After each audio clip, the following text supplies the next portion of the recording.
What's the last book you read, and why'd you read it? Oh, let's see. I read like 3 at the same time. What's the last book you completed? I just completed at lunch today. I read Casino Royale, the first James Bond novel by Ian Fleming, because I just saw the movie version of it, so I wanted to compare the novel to the book. How did it stack up? It was surprisingly, I thought the movie was great. I should have seen it when it first came out, but it really was pretty true to the novel. It made me look at the novel as a little bit more ahead of its time than I would have thought.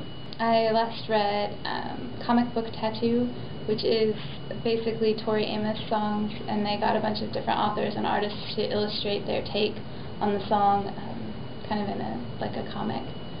Probably the last book I read was Rebecca York, romance, werewolf, private eye. She has a series. I think it was Blood Moon. All the series has moon in the title.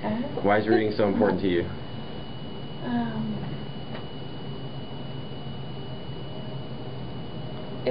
Sometimes it's an escape. Sometimes it's I've just always done it. I've always liked reading. I had a grandmother that used to read all the time, read westerns.